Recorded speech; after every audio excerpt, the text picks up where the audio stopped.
رمضان کے حوالے سے چند ایک گزارشات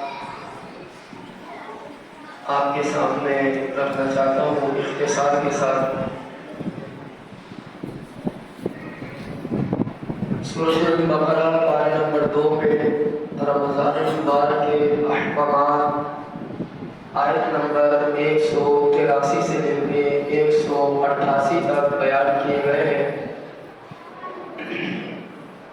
آئیے ذرا دیکھتے ہیں، کیونکہ بڑا ہی مختصر وقت ہے، ہم ایک سرسری نگاہ دوڑاتے ہیں قرآن مجید کے اس عظیم رکوع پر جو رمضان المبارک کے حوالے سے ہے۔ سب سے پہلے تو یہ ذہن نشین کر لیجئے کہ روزے کا مقصد ہے للہیت، اللہ کے لیے، تقوی، خالص خشیت الہی۔ اگر ہمیں اپنے اس عمل سے، اس روزے سے تقوی حاصل نہیں ہوا، خشیت الہی نہیں آئی، دل میں خلوص پیدا نہیں ہوا، تو پھر ہمارے اس روزے کا کوئی فائدہ نہیں، کیونکہ قرآن مجید میں الا للہ الدین الخالص، دین اسلام کا کوئی بھی عمل ہے وہ اللہ کے لیے خالص کر دو۔ جب عمل خالص ہوگا تو اللہ رب العالمین تقویٰ دے گا۔ سورہ بقرہ کی اس رکوع کی پہلی آیت کے اندر ہے یا ایھا الذین آمنوا، اے ایمان والو کتب علیکم الصیام، تم پر روزے فرض کیے گئے جس طرح تم سے پہلے امتوں پر فرض تھے۔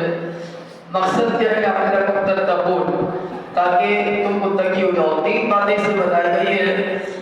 سب سے پہلی چیز ہے کہ روزے کے لیے شرط ہے اور وہ ہے ایمان۔ ایمان کیوں شرط بتائی گئی ہے؟ کیونکہ دوسرے مذاہب میں بھی روزہ ہے۔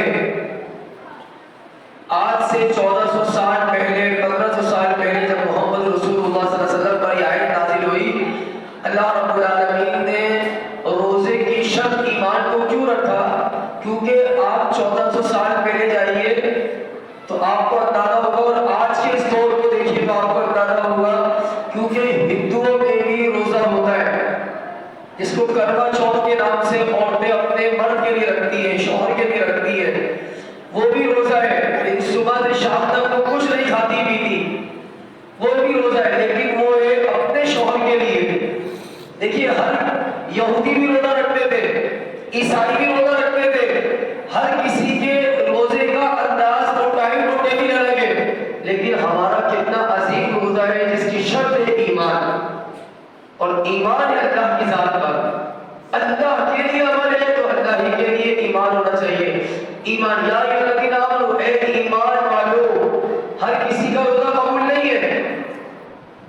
مذاہب الگ ہے، یہودی روزہ رکھتا ہے لیکن روزہ قبول نہیں ہے، اسلام کا روزہ قبول نہیں ہوتا۔ کیوں؟ کیونکہ اس کا ایمان محمد رسول اللہ صلی اللہ علیہ وسلم پر نہیں ہے۔ تو ایمان والوں سے خطاب ہے۔ دوسری چیز بتائی گئی فرض ہے، فرض، چھوٹا ہو، بڑا ہو، بوڑھا ہو، کوئی بھی ہو، جو مستثنیٰ ہے وہ بھی ہم نہیں آ رہے۔ مستثنیٰ کچھ ہے لیکن وہ بتا دیے گئے، ان کے علاوہ جو بھی صحت اور عافیت کی زندگی گزار رہا ہے، رکھ سکتا ہے، استطاعت ہے، طاقت ہے، اس کو رکھنا ہے، کیونکہ اس کے لیے فرض ہے، نفل نہیں ہے، سنت نہیں ہے، فرض ہے۔ تیسری چیز بتائی گئی ایمان، روزہ فرض ہے، اس کے بعد بتایا گیا تتقون، مقصد، مقصد اصل چیز ہے۔ کوئی بھی کام آپ کرتے ہیں تو آپ کا ٹارگیٹ ہوتا ہے کہ میں یہ کیوں کر رہا ہوں۔ آپ صبح صادق سے لے کر غروب آفتاب تک آپ کچھ نہیں کھا رہے، کچھ نہیں پی رہے، منزل کیا ہے، ٹارگیٹ کیا ہے، چیز کیا کرتا ہے، آپ کو حاصل کیا کرتا ہے۔ کوئی بھی کام آپ کرتے ہیں، کتنا بھی پیسہ لگاتے ہیں، انویسٹ کرتے ہیں، کچھ بھی کرتے ہیں، مقصد کیا ہے؟ اس کا بھی مقصد یہ ہے لعلکم تتقون، صبح سے شام تک جو تم بھوکے رہ رہے ہو، مقصد ایک ہے، وہ تمہیں بتا دیا گیا ہے کہ اللہ کا ڈر تمہارے دل میں پیدا ہو جائے۔ حضرت ابو ذر غفاری رضی اللہ عنہ فرماتے ہیں رسول اکرم صلی اللہ علیہ وسلم نے مجھے نصیحت کی، مجھے بتایا، میرے لیے نصیحت کی، اتق اللہ حیث ما کنت واتبع السیئۃ الحسنۃ تمحها وخالق الناس بخلق حسن، کہ اے ابو ذر غفار، اتق اللہ، تو جہاں پر بھی اللہ کا ڈر رکھ، گھر میں، آفس میں، دفتر میں، دوستوں میں، انفرادیت میں، اجتماعیت میں، اللہ کا ڈر اپنے اندر پیدا کر۔ یہ تیرا جو اللہ کا ڈر ہے یہ تجھے گناہوں سے روکے گا، اور اس کے لیے سب سے پہلے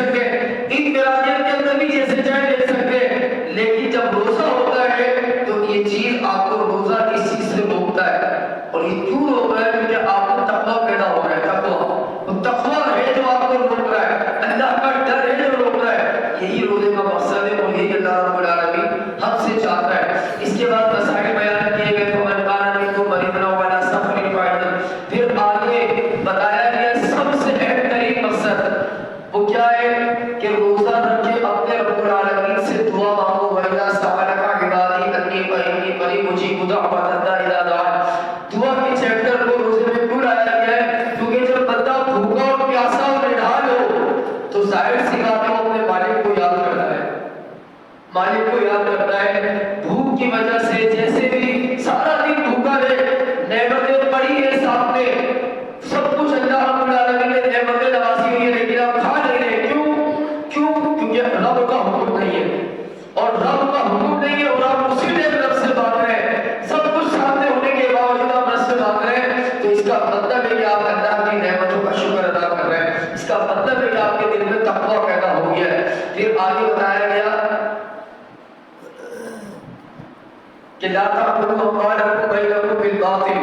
اس سے اوپر والی آیت میں وَأَنْتُمْ عَاكِفُونَ فِي الْمَسَاجِدِ, یہ پورا رمضان کا ایک چیپٹر ہے. پھر اللہ رب العالمین نے کہا تقویٰ اور مزید چاہتے ہو تو اعتکاف میں آؤ, میرے لیے اپنی زندگی کے 10 دن مجھے دے دو, میرے اور قریب ہو جاؤ, مجھ سے سرگوشی کرو, باقی دنیا میں کیا مانگنا چاہتے ہو.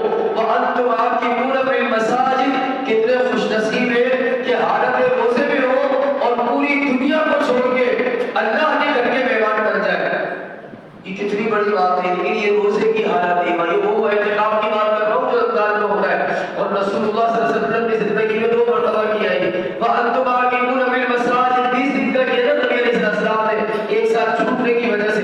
وَأَنْتُمْ عَاكِفُونَ فِي الْمَسَاجِدِ تِلْكَ حُدُودُ اللَّهِ, یہ جتنے مسائل بتائے گئے ہیں یہ سب اللہ کی حدود کو توڑنا نہیں. ان میں ایک چیز کیا ہے, پہلے امتوں کے لیے روزہ 24 گھنٹے کا ہوتا تھا اور وہ روزہ رکھ کے اپنی بیگم سے بھی ملاقات نہیں کر سکتے تھے.